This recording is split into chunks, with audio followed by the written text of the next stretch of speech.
I've just come back from some of the most amazing meetings that I've ever held, really, in Kazakhstan. God is doing something very powerful there, and so we just praise God for that. But I want to speak today on something a little bit different, because I'm using the Authorized Version, but I want to talk to you from Jeremiah, because when I was growing up, Jeremiah was always known as the weeping prophet for some reason.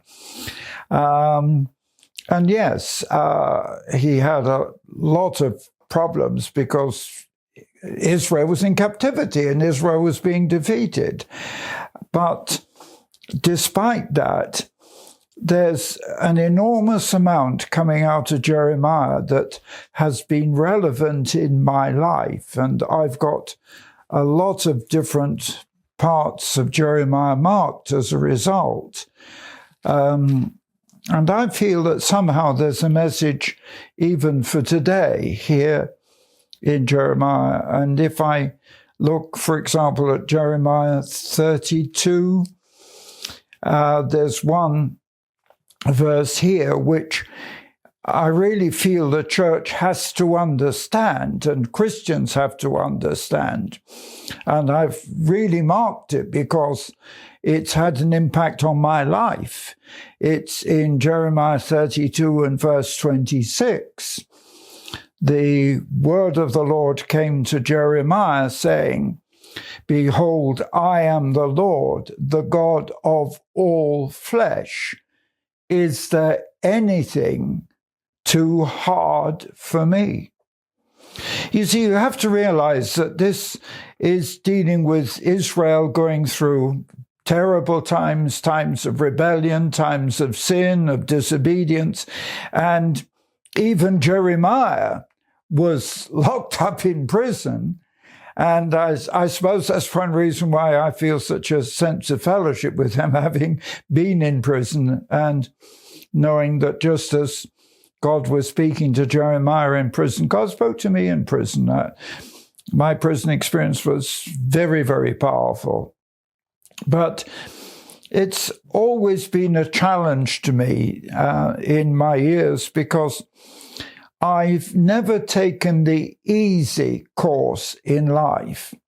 In fact, when I was in prison, I have to remind myself what I was doing. I was praying and asking God, obviously, for a miracle. And the Lord answered me by saying something. He said, if you want to get out of the prison, do you want the easy way or the hard way? And I said, well, come on, I'm just a man. Tell me the easy way. And the Lord said to me, well, you'll stay in the prison for 10 years, 5 years Bible smuggling, 5 years for working with the underground church. And I will keep you. You won't die. I will keep you alive. I will be with you. But you'll stay for the 10 years. And I said, what's the other alternative? Well, the hard way is this. He said, if you want me to get you out, then you have to pay the price. You have to go the hard way. And he revealed to me what the hard way was. And of course, it is sacrifice, fasting, even in the prison, fasting and prayer and seeking God. And God did answer me. As you know, I came out after only 1 year. But you see, the whole thing is, it comes back to God's ability and God's power. And I'm speaking quite a lot at the moment on the fact that the church doesn't seem to understand the power that God has, doesn't understand the greatness of God. And although when I'm speaking here, I'm 93, by the time you hear this, I may even be 94 or whatever. But even at my age, I'm realizing that the greatness of God's power is greater than anything I had realized, greater than anything I had imagined.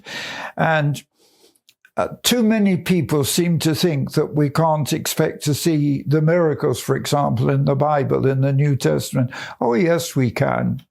Jesus said, you'll see greater.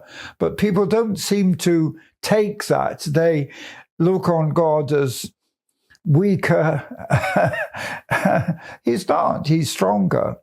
And hence the fact that in all my life, I took this word, the Lord speaking to Jeremiah and saying, I am the Lord, the God of all flesh. Is there anything too hard for me? And I want to challenge you. Nothing is too hard for God. Nothing. There's no limit. And it's the fact that God is unlimited. I think people try to confine God to certain areas, limit what he can and what he can't do. But nothing's too great. Nothing's too hard.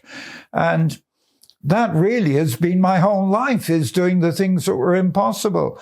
I mean, whether it was that first trip to Jerusalem in 1961, of course it was impossible. Of course it was. Nobody had ever done it.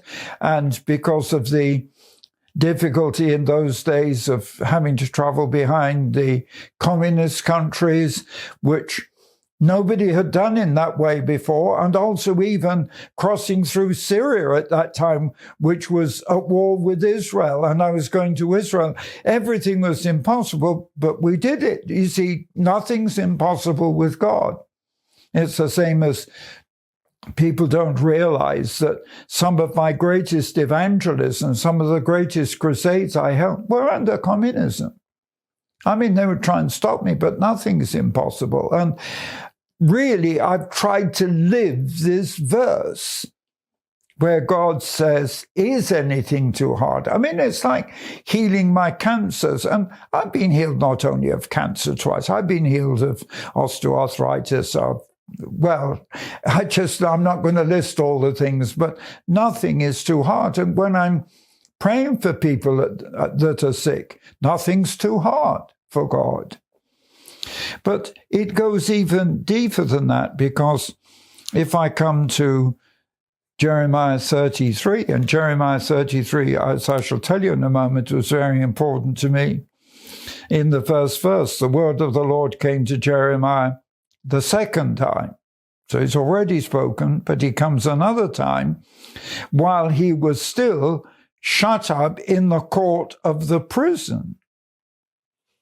And here he's saying to Jeremiah, the maker of the heaven and earth, the Lord that formed it to establish it. He says, verse 3, call unto me, and I will answer you and show you great and mighty things which you don't know.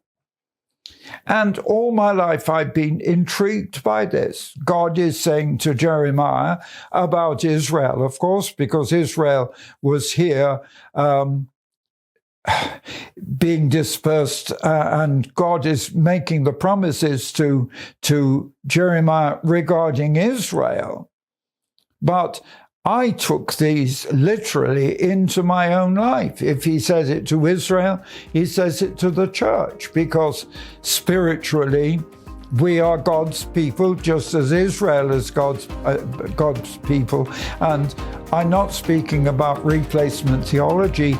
Israel still is God's nation. The Jews are God's people, but so are you and I God's people.